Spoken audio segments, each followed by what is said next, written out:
Welcome to this segment of Coffee Conversations with our board. My name is Brian Mead. I'm the development director here at Rhodes. For this coffee conversation, I have our board member Luke Malloy with us. First of all, Luke, could you tell us a little bit about yourself? Thank you, Brian. Thank you for having me. I am an attorney at a law firm here in Lynchburg, Petty Livingston, Dawson, and Richards.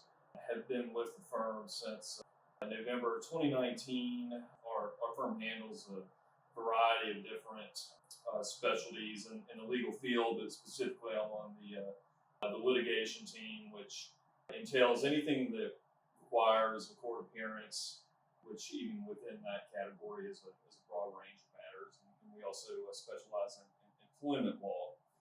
So that's currently what I do. All right, great. So how long have you been a member of our board?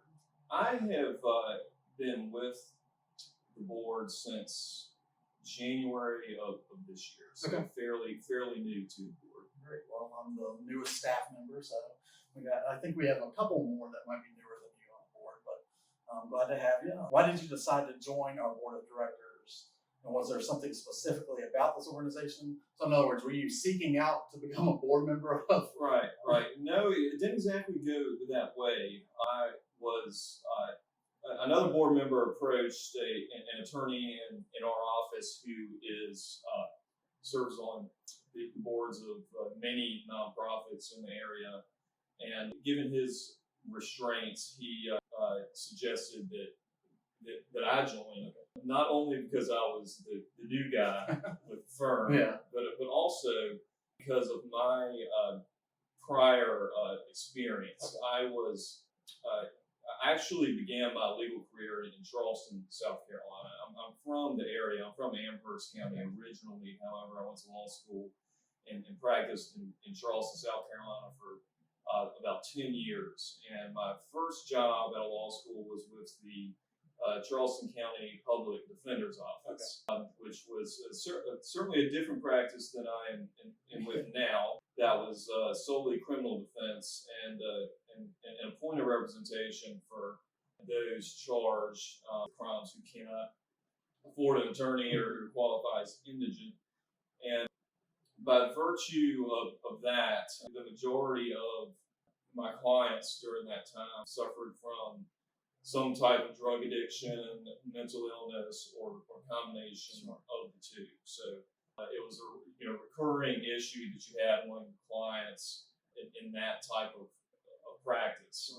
And in terms of navigating the system and trying to help your clients and represent your clients in the best way possible, that involved oftentimes going to trial and contesting charges was not the best way to go. It was not a viable option. And it was from a defense attorney's perspective, as you're trying to navigate through the system, get the best results for your client, you can say, hey, let's go look at plan B. And that would involve trying to understand what the issues were that put the client in the situation to begin with. How did you get charged with a crime? How did you develop this record that's got you facing significant prison time? And the underlying issues, like I said, were usually mental health, substance abuse, or some combination of the two. And by virtue of that, when you can identify the issues that the client was facing, then it was, well, how can we fix this problem?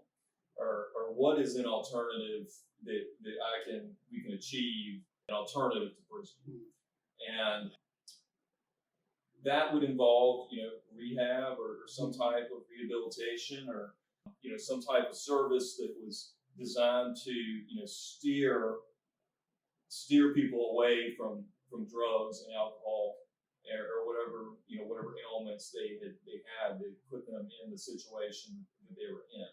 And as a defense attorney approaching this was, this was twofold. It's one thing when you have a client who is, doing well, was having some issues and is in rehab or in a program and has managed to get clean, that would give me an option to present to the court, to the prosecutor as an alternative to prison time for this person. It was kind of like it's kind of like a selling point when you do go to court. Yeah.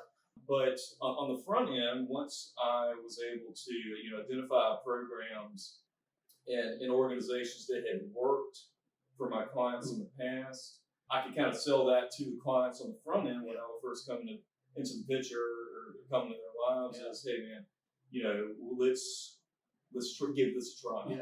You just see how you like it. Obviously there's an issue here. Let's use your time wisely now before we go to court. And I would have the information with our office to give to the clients as resources that they can take advantage of, whether they're incarcerated or not, that they could use to try to get help for obvious reasons, to try to so they can try to get clean and kind of get on the right track, but also in context of results, to try to get the best results possible when as a resolution to their case, as opposed to significant prison sentences, which most of my clients were facing. Yeah. Awesome. So you had a background in substance use disorders and behavioral health, and so your colleague thought maybe you'd fit in on our board. So exactly, it kind of worked out. Just the timing with it. I was the new guy, but it just happened to be that I had this prior experience with organizations similar to Roads to Recovery. But and honestly, I wish we had an organization like this in the jurisdiction that I was practicing. I can think of there was one other organization I would consider to be comparable, but not really nothing that is as comprehensive in terms of the services offered here and just the quality of the services that are offered here. Great. So, what do you love most about being on Roads to Recovery board? What's your favorite aspect of being a part of this organization? Well, as I said, I'm fairly new to the organization, and with COVID, obviously, that has kind of made a lot of the orientation and the events that I know Sandy had planned for us not possible. But this is actually the first board I've ever been a part of, nonprofit or otherwise, and it just seems like there's just a good atmosphere here. It seems like the organization's got a lot of momentum. It seems like Sandy and everyone else is doing a good job of growing the organization. Obviously, this facility that we're in right now is amazing. I think I was only at the old facility once, but I've been very impressed with what is taking place here. But I mean, just my interaction with the other board members have been great. I mean, that's sort of been with COVID.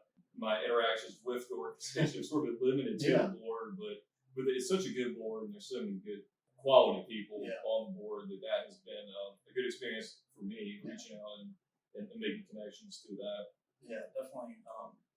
Just my short time here, I did a lot of research when I came in about what a good board looks like and aspects of good board members and everything like that. Just my short time and my little bit of interaction between Zoom meetings and stuff, it just seems like the board here is just top notch. So thank you for being a part of that. Last question is, a lot of times we ask ourselves and ask the peers that are in the program, what does recovery mean to them? Or along the same lines, what does our mission, why is our mission meaningful to you? I'd say, just to sum it up, just giving people a fresh start who are, obviously in a bad position, and helping them to get back on the right track. And I've witnessed that many times, representing people that were dealing with substance abuse, to see the transition from where they would be when I would first come into their lives, whether they be incarcerated or they were walking into my office, just the obvious just visual aspect of it, seeing how someone can go where they are, visually battling an addiction to the point where if they are able to get clean, and get back into school or get back into the workforce, the difference there.